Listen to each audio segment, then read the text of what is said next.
I accepted that I'd always be alone, until my friend set me up with someone who saw me differently. I've always hated mirrors, not because I'm vain or insecure, but because they tell the truth too clearly. Every morning, that same face stares back at me, crooked nose, acne scars, an uneven jawline that even puberty forgot to finish shaping. I used to hope I'd grow into it. I didn't. I'm 32 now, and I've accepted it. I'm not one of the lucky ones. When people say, everyone is beautiful in their own way, I just smile politely, because I know that's what people say when they're afraid to tell the truth. I'm not angry about it anymore, just tired. My friends, however, refuse to accept my peace with loneliness. Come on, man, you just haven't met the right girl, says Mark, the kind of guy who could smile his way out of a speeding ticket. His girlfriend, Alina, always nods enthusiastically beside him, as if love is something you can just go out and buy like groceries. They don't understand that for me, dating isn't just hard, it's humiliating.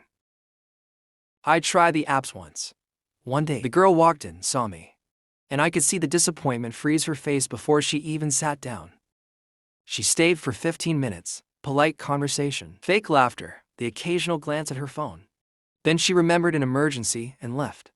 I deleted the app that night. Since then, I've told everyone I'm fine being alone. And in a way, I am. I have a decent job as an IT support guy. My small apartment, my books, my cat, Pixel. I don't need anyone to tell me my worth. But sometimes, when I come home from work and there's no sound except the soft clicking of pixels, paws on the floor, I wonder if I've mistaken comfort for happiness. It all started to change one Friday evening at Mark's place. We were playing cards, drinking cheap beer, talking nonsense until Alina cleared her throat and said, "So, we've been thinking." I groaned immediately. "Please don't start." "No, listen," Mark said, raising his hands like I was some kind of wild animal about to bolt. "We know this girl, her name's Emily. She's really sweet. We think you two would actually get along." "I'm not doing this again," I said. "I told you. I'm done with dating." "She's not like the others," Alina insisted. "She's quiet, smart, loves cats, and she doesn't judge people by appearances." I laughed bitterly. "That's what people say before they see me." Mark leaned forward. "Just one dinner. If it goes bad, I'll never bring it up again." I wanted to say no. I really did. But then Alina gave me this soft, pleading smile, the kind that makes you feel like refusing would be an act of cruelty. So, against my better judgment, I agreed. Fine. One dinner. That's it. They both grinned like matchmakers in a rom-com. But that night, as I brushed my teeth and caught my reflection in the mirror, the doubt crept back in. What was I doing? I already knew how this would end. Awkward silence. Forced kindness. The quiet pity that always follows. Still, a small, stubborn part of me, the part that hadn't completely given up, whispered, "What if this time is different?" The following week felt like waiting for an exam I hadn't studied for. I overthought everything. What to wear, what to say, how to hide the worst angles of my face. I even Googled how to look confident. When you're ugly, the answers were useless. Smile more. Be yourself. Friday came too soon. Emily had agreed to meet at a small Italian restaurant downtown. I arrived 10 minutes early, because I always do. The waiter gave me a polite nod and led me to a table near the window. I checked my phone 3 times before I saw her walk in. She wasn't what I expected. Not in a bad way, just different. She wasn't one of those perfect, polished girls like in movies. She had messy brown hair tied into a loose bun, glasses slightly crooked on her nose, and a nervous smile that looked real. "Hi," she said, approaching the table. "You must be Daniel." Her voice was soft but steady, and somehow, for the first time in years, I didn't feel like prey under a microscope. Emily sat down, carefully placing her bag on the floor beside her. For a moment, there was that familiar awkward silence, the one that usually kills dates before they start. But then she smiled again, and something about it wasn't polite or forced. It was warm. "You look nervous," she said. I froze, halfway through unfolding my napkin. "Is it that obvious?" She laughed softly. "A little. But don't worry. So am I." That disarmed me completely. I didn't know how to respond to honesty like that. Usually, people tried to fill the air with small talk, pretending everything was fine. Emily didn't pretend. She just was. We ordered pasta for her, lasagna for me, and slowly, conversation began to flow. She told me she was a freelance illustrator, working mostly from home. She loved fantasy books, had a cat named Nimbus, because she looks like a tiny cloud, she explained, and had recently moved to the city after a bad breakup. When she said that, I tensed a little. A bad breakup usually meant an ex who still haunted her mind. But she didn't sound bitter, more like someone who had healed, mostly. What about you? She asked. I hesitated. Nothing that interesting. I work in IT, mostly fixing what other people. She smiled. So, a modern-day hero. I laughed, genuinely. That's one way to put it. For the next hour, something strange happened. The longer we talked, the less I thought about how I looked. Her eyes didn't dart away. Her smile didn't fade when I spoke. She laughed at my dry jokes, asked thoughtful questions, and actually listened. It was unsettling, in the best possible way. Halfway through dessert, she said something that hit me hard. You know, I'm glad Alina convinced me to come. I almost said no. I blinked. You? Almost didn't. She stirred her spoon through her tiramisu. Blind dates usually make me anxious. I've had a few that were disasters. But Alina said you were different, kind, funny, quiet in a good way. That caught me off guard. I wasn't used to being described as anything good. Well, I said slowly, I guess I should thank her for overselling me. Emily smiled. If anything, she undersold you. For a second, I thought she was joking, but her expression didn't change. She meant it, and something cracked inside me then, a small, fragile part that I built up for years to protect myself. I didn't know whether to be grateful or terrified. After dinner, I offered to walk her home. She hesitated for just a moment before nodding. The air outside was cool, the streets glowing under yellow street lights. We walked side by side in silence, the kind that wasn't uncomfortable, just gentle.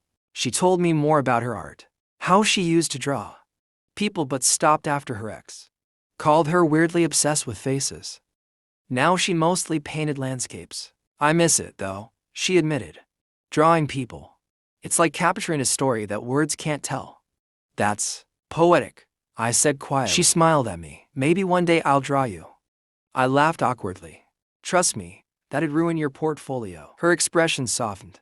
You really don't see yourself clearly, do you? That stopped me dead. I looked at her, unsure how to respond. I see clearly enough, I muttered. She shook her head gently. No, you see what other people made you believe. That's not the same thing. We stood there under the streetlight, the city humming softly around us. I didn't know how to handle the way she looked at me, not with pity, not with sympathy, but with something else entirely, something real. When we reached her apartment building, she turned to me. Thank you for tonight, she said. I had a really nice time. Me too, I managed. Then she did something no one had done in years. She hugged me. Not a polite, distant hug. A real one, warm, human. When she pulled away, I could still feel her warmth on my skin. Can I see you again? I asked before I could stop myself. Her eyes lit up. I'd like that. She smiled one last time and disappeared inside. On the way home, I felt something strange, a weight lifting, just a little. For years, I had built my identity around being unwanted, unlovable. And in one evening, a girl with messy hair and crooked glasses had shaken that belief. When I got home, Pixel jumped on the couch beside me. I sat there in the dark, staring at my reflection in the black screen of the TV. For once, I didn't hate what I saw. For the next few weeks, Emily and I saw each other almost every other day. Coffee on Sundays, movies on Thursdays, long walks on rainy evenings where the world felt small and safe. Every time she smiled at me, something inside me thought a little more. I started to think maybe, just maybe, I could be one of those people who didn't have to live behind apologies and self-deprecation. But old habits die hard. Whenever we went out in public, I could feel the stares. Maybe they weren't even real. Maybe I just imagined them. But I'd catch someone glancing our way, and my chest would tighten. I'd think, they're wondering why she's with me. One evening, we were at a small outdoor cafe. She was telling me a story about her art clients. Something about a guy who wanted her to paint his cat as a medieval knight. And I found myself not listening. Instead, I was watching the waiter. He was tall, sharp-featured, The kind of man people describe as handsome without thinking. And he was smiling at her, a little too long, a little too warmly. My stomach turned. She noticed. You okay? I forced a smile. Yeah, just tired. But she saw through me. She always did. Later, as we walked back to her place, she stopped suddenly. Daniel, she said quietly, do you really think I don't notice when you start to disappear into yourself? I looked away. I don't know what you mean. Yes, you do. Her voice wasn't angry, just sad. You keep waiting for me to wake up one day and realize I could do better. You think this is a joke, or pity, or temporary. I didn't answer, because she was right. She sighed. You don't have to believe you're beautiful, Daniel. But you have to believe you're enough. Because I do. That hit harder than I expected. It's easy to reject compliments from strangers. It's impossible when someone says it like they mean it. And you want so badly to believe them. A week later, she invited me to her apartment for the first time. It was cozy, filled with half-finished sketches. Paintbrushes in jars, books stacked everywhere. A small gray cat peeked out from under the couch nimbus. I'd never been good in other people's spaces. I always felt like I didn't belong. But here, surrounded by her quiet chaos, I felt safe. She handed me a mug of tea and sat cross-legged on the floor beside me. I have to show you something, she said, her eyes shining. She pulled out a sketchbook and opened it. Inside were dozens of portraits, all of me. Some were quick sketches, others detailed charcoal drawings. Me sitting in the cafe, me laughing, me petting Pixel from a photo she'd seen, me just existing. I froze. I hope it's not weird, she said quickly. It's just, you have the kind of face that tells stories. I couldn't help it. Weird wasn't the word. Terrifying, maybe, intimate, vulnerable. No one had ever looked at me long enough to want to capture me. I stared at one particular drawing, my eyes half shaded, looking downward, the faintest hint of a smile. It was hauntingly accurate, but somehow softer, kinder. You make me look. I started, but the word stuck. Human. She finished. I nodded. She smiled. That's what you are.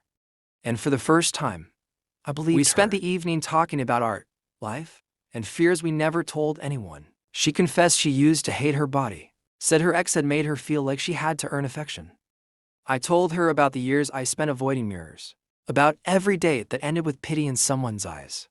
By midnight, we were lying on the couch, her head on my chest, her cat sleeping at our feet. For a moment, I forgot I was supposed to be ashamed of being seen. But of course, happiness never comes without a test. A few days later, Mark called. Dude, I saw Emily's art on her Insta. That stuff is incredible. I smiled. Yeah, she's amazing. Then he hesitated. Did you see the comments? My stomach dropped. I opened her page, and there it was. A recent post, one of my portraits. The caption read, "Beauty is not always visible to the eye." The comments were full of strangers debating whether I was her boyfriend, her brother, or a model for a project, but a few were cruel. Why would she draw someone like that? This has to be a joke. Art or pity?